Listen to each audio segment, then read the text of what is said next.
Well, I'll let you introduce yourself to the class. Okay. My name is Daniel Lewis. I've been doing judo for about 7 years. I've got my Shodan. I train out of Pacific Grappler Dojo in Okinawa and through the Okinawa City Judo Club with Joe Davis Sensei and Uguni Sensei, which are the highest ranking American and highest ranking Okinawan for judo on the island. And yeah, I'm just happy to be here and share the differences in culture. It's awesome, man. So 7 years. Wow. So it took you 7 years to get your Shodan in Okinawa. No. So Okay. So I've been doing judo on and off for 7 years, and I've been in Okinawa for 5. And of those 5, the last 4 were spent doing judo. And from when I started to when I got my black belt was actually 2.5 years. Okay. So all my experience leading up to that, getting to Okinawa, doing judo, and then 2.5 years. Got you. Okay. And I practiced 6 to 7 days a week, 3 times on the weekend. Got you. So this was like a very much, and like during lunch breaks, I was like doing band work. I put like rubber bands on like a light pole, and I still have like my camis on, and it was rocking it. Yeah. All I did. Lots of uchikomi. Lots of uchikomi. What does testing look like for your Shodan and Oki? Like, walk us through that process. So since we're so close to the Kodokan, we to get your black belt, like I know we talked about it, you guys do points here, we didn't do any of that. It's all performance. So they gather all the coral belts on island. Some come from the Kodokan. There's plenty of them because we're in Japan. And you're judged by a panel of Kodokan judokas. And it has nothing to do with your sensei. They cannot promote you. All they can do is recommend that you go. So you show up in the morning and you're doing kata, the first 9 throws. You don't do the full naga no kata, just the first 9 for Shodan. And then they go through all of your techniques. You do all your falls, you do groundwork, so you work on pins. But everything is through the lens of randori. So a warm up, uchikomi, we warmed up our falls. We'll do a workshop on the kata.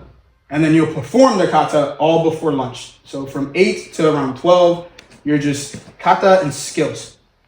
And then when you come back, you perform your kata. They grade you. You'll do it 3 times. And then you go straight into the shiai. And you just fight until they tell you to stop.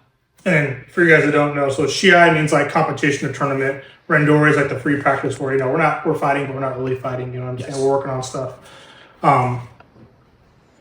The kata is referring to naga no kata, which is the 15 throws. It's the first kata I learned in judo, but instead of 15, they only do the first 9 throws. So it's 9 throws that they're doing in a very strict performative fashion. It's not just doing 9 9 throws. is not, right? 9 is not. Yeah. The first 3 sets. Yeah, first 3 sets, yes. So hand, hip, and you come leg. back, you do your fights, and the way those fights go, because local Japanese tournaments don't do weight classes either. So all of us that are getting our black belts are sitting there, and they just pick 2. So I'm sitting there, just the guys I met today, and they go, Lewis-san, Takamoto-san, and I stand up, and whoever it is, you got to figure it out. First to ippon. And you do that for about an hour and a half. And you go until they tell you to stop. And the goal isn't to win, it's to show that you have good technique and good judo. When I did mine, I think I did 9. 9 matches? In total, okay. Yes. So a few of them are with the same person. So if I cut out like the repeats, it was like maybe 4 or 5. And I think I only won 3 or 4 of them. Okay. But they were telling, my sensei told me this afterwards, that during that, they're like, oh yeah, he's going to get his black belt already. Okay. At this point, we just need him to continue fighting. But it wasn't up to them. So I passed. They awarded me the rank of Shodan, and then I left. And I didn't actually get a black belt until like a month later. They sent the paperwork to the Kodokan, and then I got it back. Big certificate. It's in old Japanese. I have a training partner. We call him Kensei. And Kensei's been doing judo for, 20-something years. He's 32. He can't even read it. He's Japanese, 100%. It's old Japanese like that, where he's like, I have to ask my grandma. He doesn't know what it says. Yeah. It's cool. Life. Yeah, that's... So for the average judoka that's starting, if you're an adult, you've never done any grappling before, Yeah. What would a realistic timeline, number of times per week, do you think? And assuming they have a job, right? So number of times per week, so on and so forth, until they go from day one to Shodan. So I would say from day one to Shodan, practicing about 3 times a week, you're probably looking at on average range too. On average, it's between like 4 and 5 years. Okay. Depending how skilled you are. If you come in with some experience, it could be faster because, like I said, it's completely performance based. I had a friend of mine named Nick who's been doing martial arts in general since like the early 90s. And he stepped in and he compared all of his judo to all of the Chinese martial arts he knows. Okay. So everything was just him trapping as if he's doing Wing Chun, and he thinks of judo as if it's a striking sport. Okay. And he moves as if he's striking, and he went from white to black, I think, within 2 or 3 years, and they told him to go do it. He wasn't going to get it. Gotcha. I wasn't either. We were all, by we all, I have a small group that I consistently train with. All of us were told to go get our black belts, like stop sandbagging. Fair. We just weren't going to get them. And to clarify too, because over there's no cue like here you show the color belts, right? It's just white and black, and that's it for the adults. Yes, that's a major difference. But there's color for kids though. Kids have colors. Okay. So that because kids tournaments have different rules on what they're allowed to do and not allowed to do, but out there an adult is an adult, nobody cares. So it's just white and black. Okay. And the focus is on the journey of learning judo, not the gratification of getting the next belt. Okay. Okay. And then do men and women train together over there, or are they separate? Adult men and women train together. In high school, they don't. Okay. So they'll practice together for sure, but there's the women's judo club and there's the boys judo club. And they're separate. And then I think I just lost the question. So there's obviously there's judo in the schools. You said they have like dedicated judo high schools. There's dedicated. That's new. I didn't realize they have dedicated judo high schools. Again, the Kensei, who I was talking about, he's one that did it. There's a lot of high schools out there where they'll start high school, they practice 6 days a week, twice on Saturday, they shave their heads, they have to do judo. Their main purpose is judo. The same way in America, you could go to college for football, they go to high school for judo. And those people end up competing more than likely at the national level. So all those guys that you see at the top, all the Shohei Onos and the Abes, they've been doing it since they were 12 in an official team that is sponsored. And these high schools are nationally recognized. I know that when I go to one of these high schools, that they're inviting us in. So me, as a grown man, they invite me in to go train with these high schoolers, and they're kicking my ass. And they're putting me through it, and they're practicing hard. And in Japan, if you're on the mat, you're fair game. So if we're doing drills, we're doing randori, we're doing newaza, tachiwaza, whatever we're doing, you have to step off the mat if you want to break. If you're that's crazy. You're free game. And that's anybody. White belt all the way up to sensei. And Aguni sensei is in his 60s. And if I step in front of him, he's going to bow and he's going to fight me. Every single time. That's cool. That's crazy. So, okay, with that, obviously we talk about the schools and whatnot.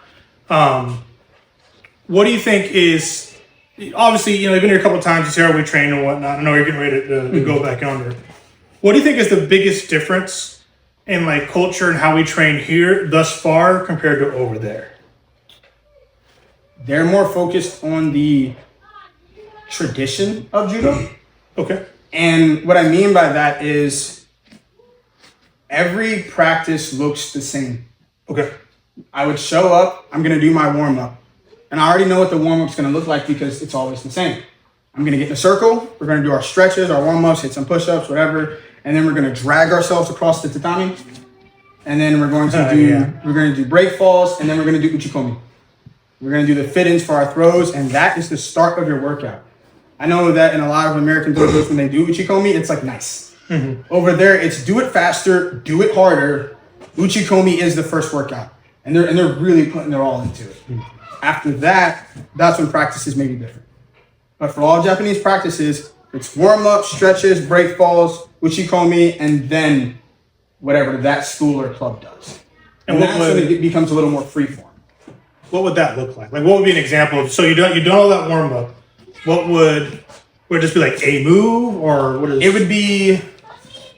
So at Pacific Grappler, we'll go through drills the same way you did. Okay. The practice will look the exact same. You just attach our warm up to the beginning of it, Gotcha. and then we're gonna end with sparring. Okay. So this is the move we learned today. Use it, don't use it, and then we end with sparring, and everyone spars with everyone, regardless of belt level, because there's, Yeah. I guess regardless of experience level, since we don't have the belt colors. Okay. But what we do have is the red sachets, like they use in tournaments. Yeah. And we would give those to the newer people. So if you have a white belt and you're newer, you get that red sash. And then anyone with Don't two hurt red that. sashes are not allowed to spar each other. That makes sense. So, with that in mind, then obviously, they kind of pick what the move of the day is. How does curriculum look then? Because obviously, I mean, if you train for 2, 3, 4, 5, 10 years, hopefully trying to build up to that Shodan. What does curriculum look like? And then thinking about that, we'll talk about the American piece in a second, but what does that look like? So it's really just the flavor of the day, and that flavor of the day will go for a week, 2 weeks, 3 weeks, whatever happens. At least in Pacific Grappler, in PG, when Joe is teaching, the same way if we're working on Tomonage, we'd be doing that, and then next week the next practice would build on Tomonage, and then the next week it might be, okay, we learned Tomonage, so now after the throw, here are the pins that go with it, and it would build on until that skill has been learned, and then we would just move on to the next thing. So it might be like a couple of weeks, like 2, 3, 4 weeks on like one skill. On one skill, yes. And then for the Okinawa City Club, since it's all higher ranking judoka there, they have the children running around, but then it's all of them are experienced guys because it's a local community club. So if the high schoolers come in, sure, but we would step in and you and me would just be another student there. Okay. Because there's these coral belts and they're going to say, what are you working on? And then they're going to make that better. Okay. So they'll give you small tidbits of instruction, but really it's, sensei, I'm working Uchimata. And they'll go, okay. And then I'll do it, and then they watch, and they judge me, and they laugh at me, and they give me corrections, and then they laugh at me, and then they'll show me, this is how I do it. And then a different sensei will say, well, you can do it this way. Or they'll show you something, and they'll go, actually, go this man. Okay. Because he's better at me than this, and I don't do this way. Okay. And they'll just pass you along. So it's not even... So, I showed you the USJA, like, our thing, and, like, for Shodan, it's 40 throws. And that's not even including all the Neiwaza, right? That's just 40 throws for Shodan. And that system, it's not like that. It's... You're not being knowledge checked. You're just being performance checked. Okay. They don't care if you know these 40 throws. Okay. Because you just may not know them. But they also... The Japanese view the black belt differently than the Americans do. Okay. In America, your black belt is like the end-all, be-all, pinnacle. You know good judo, you've got your black belt. Good for you, you know all of it. In Japan, the black belt they call that the first belt. It's now that you have it, instead of teaching you judo, I can now coach you to make you better. So it's like you haven't started learning judo until you have your black belt. And you can feel the change the second you get it. I would walk up with my white belt. I'm talking like week before getting my black belt. These people know me. It's a small community. I'm in Japan and I'm black. Everyone knows who I am. At least within the judo community. I stick out. Yeah. But still, they're kind of playing. The day you put the black belt on, they're launching you. And they expect more of you. I get that. But because of that, they also show you what they're doing to you. Okay. So it's like, I'm throwing you this way, and then anytime in the middle of your sparring session, in your practice, you say, hey, what are you doing to me? Yeah. And now they're going to work you through and refine your game, and people will sit at Shodan for quite a while. You said you're a Nidan now, or you're still Shodan? Still a Shodan. Okay. Yeah, I'm going to try for Nidan in June. We'll see what happens. And then I'm probably just going to stop there. I'll stop my questions. Open the floor now to you guys. Whatever specific questions you want. Free game, shoot. Take advantage. Yeah. Because we spoke for like 5 hours on Saturday. It was crazy. Man, I had so much fun. When I left, me and my brother were just talking about how good of a time we had. Oh, thank you. I'm glad you're such enjoying a it, man. good That's awesome. time. I really appreciate that. That's what we're trying to do. Yes, sir. When you're actually doing a judo competition in Japan, you told me on Saturday that you don't really know who your opponent is when you first see the team. Yeah. Who actually put people out there? Is it the team captain and said, "Hey, you and you"? No, And then fight each other? so in the local tournaments, in sponsored tournaments, you may know who you're going against. Okay. But the same way you guys all have local tournaments, and we don't know who's signing up, but all of them are, I won't say all, most of them are team-based, 3 to 5 people. Okay. And I don't know who's signing up or what the other team is doing. And let me be clear that I'm speaking for Okinawa. It's its own island. I don't know what they're doing in the mainland of Japan.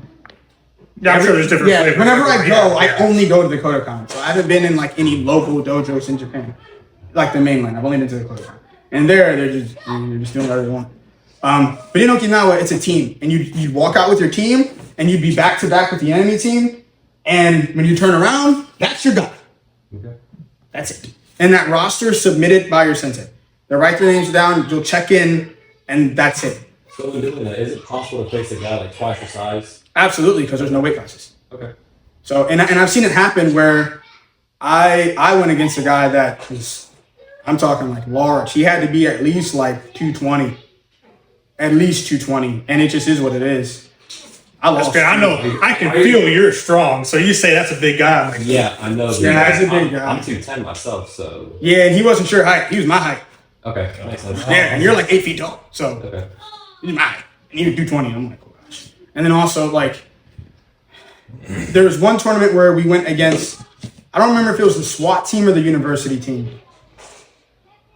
Yeah, it was one of them where it was either cops or university. And the university are the guys that are sponsored to go compete at the national level. And the cops are all doing like combat effective judo.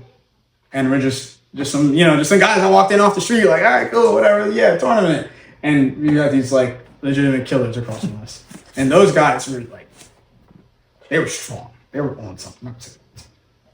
I get it. Hey. Have you learned anything new in Japan about like taking care of your body in terms of like, injuries and just like longevity? Like, what's your personal routine when it comes to things like that? I mean, so aside from judo, they just have a more active lifestyle, and the food is their diet is better overall.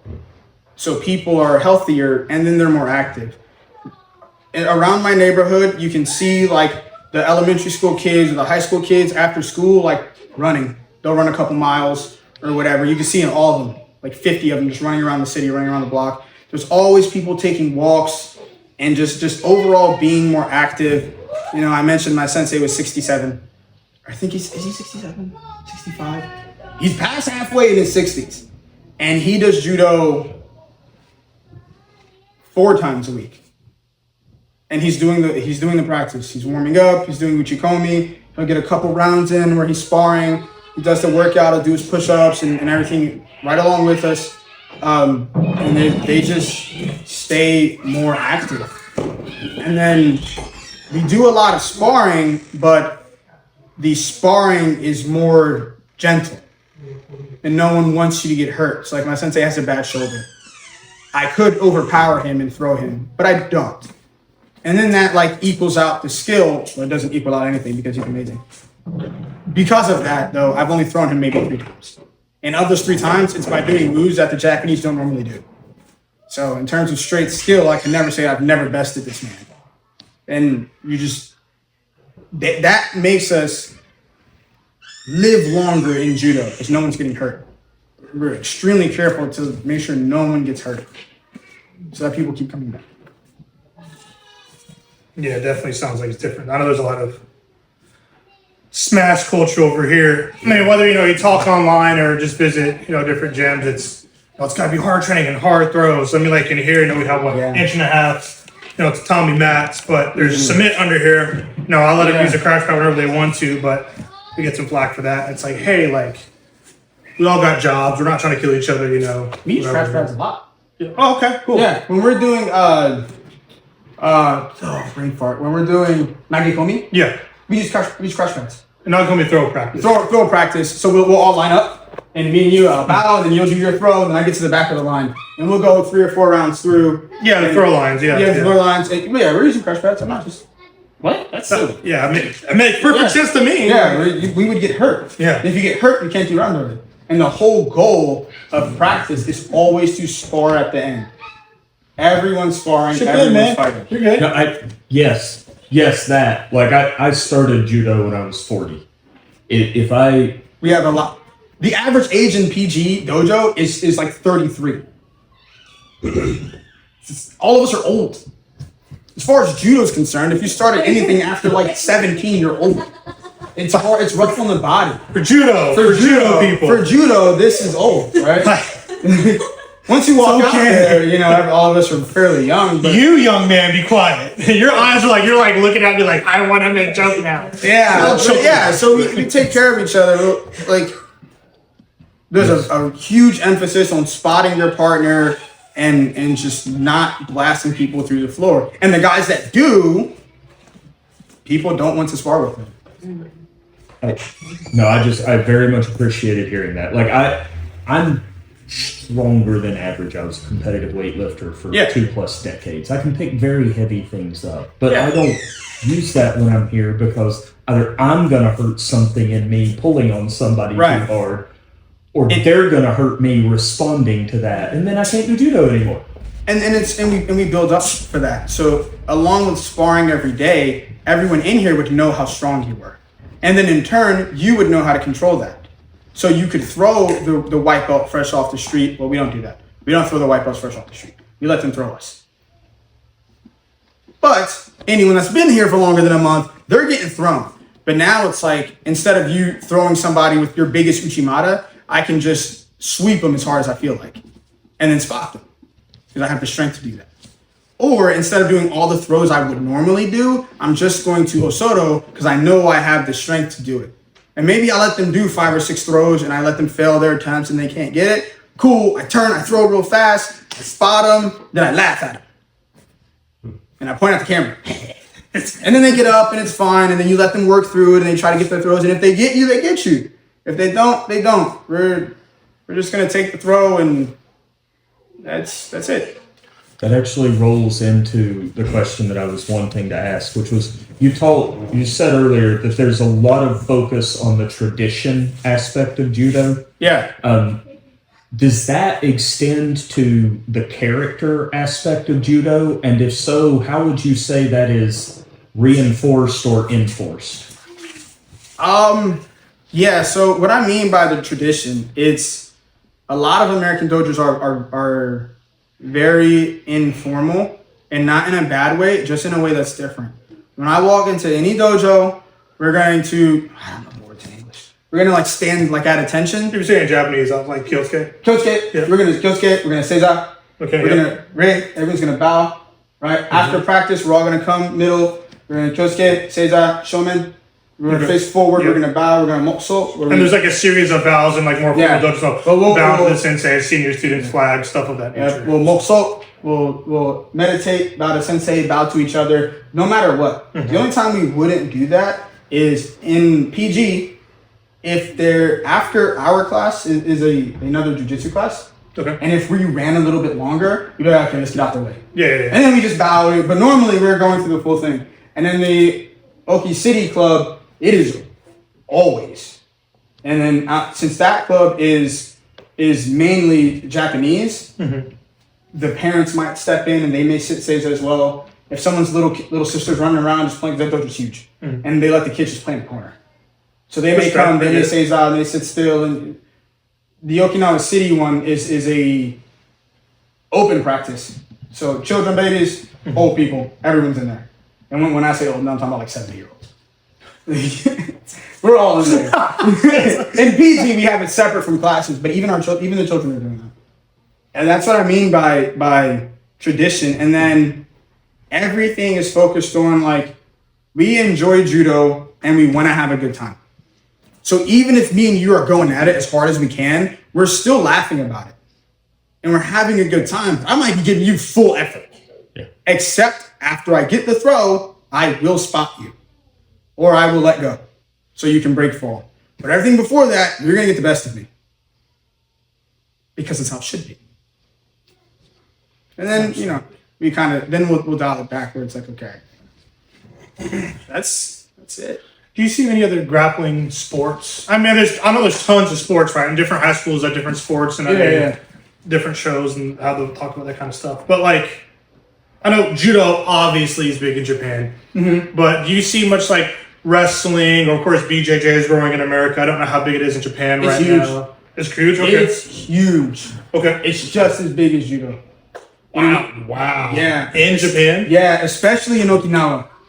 Because Okinawa's got so many military bases and so many Americans. And Fair. judo's tough to enter. It's hard to get into judo. Fair. Who wants to show up and just get thrown every day for 3 months? Even in Japan, the mindset's the same. Yeah. That's crazy. Yeah. But if people can get past that first like week or two, they usually stick into it. And a lot of times guys will show up and do jujitsu, and then they'll do a couple judo practices, and all of a sudden they don't want to do jujitsu anymore. I get it. Because judo's more fun once you get past that month. Yeah. Especially if you're athletic. Fair. 'Cause, Fair. like, yeah. The top elite guys that do jujitsu, yeah, they're athletic, but anybody can do jujitsu. Literally anyone. At least beginning, it doesn't take much. You just gotta show up. You can be fat, you can be out of shape, you can be skinny, you can be old, you can be young, uncoordinated. It's such an easy entry. And maybe you get there and you stock a blue belt, which is still pretty decent. At least a couple, blue, 2-3 a years, blue belt's yeah. gonna fold you up. Yeah. Right? 2-3 years, yeah. But in judo, it's like you're uncoordinated. When compared to an untrained person. When compared A blue to belt an compared to an untrained person. For the haters online. Yeah, whatever. If you're hating on a blue belt, go roll with one and let me know how it goes. I bet they'll fold you up. So if you're hating online, you probably haven't done any training, or else you would know that. Anyway, whatever. Exactly. But for judo, like I said, it's difficult to get into because you're just getting thrown all the time. Yeah. And it's easier in Japan because we're being nice about it. Yeah. Imagine if you weren't. Exactly. Which is why It's a choice. It's a choice to be nice. Yeah, You know? yeah. Like a lot of people say that I do judo very gentle. Give me It's one. like I do judo very gentle. I want my partners to want to spar with me. I want them to come back and practice more. Even if they're bad, at least I can practice my throws on a moving, living body. And if they're good, wonderful. I hope you throw me a lot. Whatever. Anything else? When you keep saying spotting, you're talking about when you throw them and just kind of. And you pull up? Yeah, it's pull up. Yes. Yeah. Yes. When you throw it and you pull up.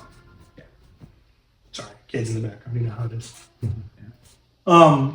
What about traditional Japanese jiu-jitsu? Because I know that's always a conversation. Even here, it's like, oh, because I have a 4th degree in traditional Japanese jiu-jitsu as well through these guys, the MYB. Yeah. And, you know, I've made some videos talking about the differences, so on and so forth. But is that still really kind of alive in Japan, or is it just kind of a niche thing? It's a niche thing. Everyone just does judo. Fair. It's like you're doing judo or you're doing BJJ. And if you're doing Japanese jiu-jitsu, you're probably just doing judo. Fair. Yeah, Yeah. I respect it. Yeah. Yeah. That's And they have some like, especially because it's Okinawa, like karate is really huge, and Taido's pretty big. I don't know if you ever heard of that. Taido, brother. I was at practice. The way of the body? I don't know. What? I was at practice and we seen a guy walk in. He had Hakama pants on, you know, the big like samurai pants, and they do whatever. And we're like, what do you do? Because we know that when we leave, they have like Aikido and some Kendo in there. Yeah. Just because it's a big community center for the Oki City Club. Yeah. And we go, what do you do? And he goes, we do Taido. What is that? He said it's karate with backflips. What? I'm like, thank you. I'm like, what? So we sit in the bleachers and we kind of watch, and sure enough, he's doing like kata and forms and throwing punches and kicks, and then like backflipping. And we had to Google it. We'd never heard of it. No, But yes, it's this is very happening. I'm not popular. sleeping tonight. I have a new thing. It's very popular, apparently. Unbeknownst to me. It's pretty big. I know the other thing that's growing is what's it called? Kudo. Like I know that's kind of a thing. Is that a thing in Japan? Kudo? I mean, it's not even Okinawa. I'm sure there's Okay. it's like I know at least people judo, Yeah. karate, and then like there's like the boxing and Muay Thai. It's big, kind of over here doing their own thing. Other than that, it's just clubs of random sports. Fair. But I'm assuming there's probably a lot of sports in general, just like recreationally available. Yeah. Because just the culture, you know what I mean? They're Yeah. very active. So that's fascinating, man. Anybody else got anything? Any questions at all? Anything at all? So we're doing non-dory after this, right? Sure. Yeah, absolutely. That's sick. My ego question. How lame is the belt? Be honest. I told you before, I like it. It's not a thing in Japan. Yeah, I know it's totally not a I thing. know it's not a thing in tradition. But, yeah, it's not a but- thing. I know. If it, like... Okinawans aren't very uptight about things. Like... And I just wear If it's a a white thing- belt, or if they allow me, a regular black belt. Yeah, I you wear just, this. you just put your black belt on. Like, they don't... Like, out there, that's not a thing. Like, my sensei just has his black belt on. Yeah. Because that's traditionally how the Kodokan rents it. Mhm. But if this is something they do here, then, like, we wouldn't... I say we, because fully integrated into Japanese judo. They wouldn't care. Yeah. It's whatever. It's cool, weird. That was but- just my ego. Yeah, it's a It little just weird. looks cool, man. I'm I've never wearing seen it. it, but yeah. It's an American thing. I like it. All right. Well, if anyone has any questions, hey, thanks again, brother. I appreciate having you me. coming in. We'll get some Pandorian for anybody that wants to. Yeah.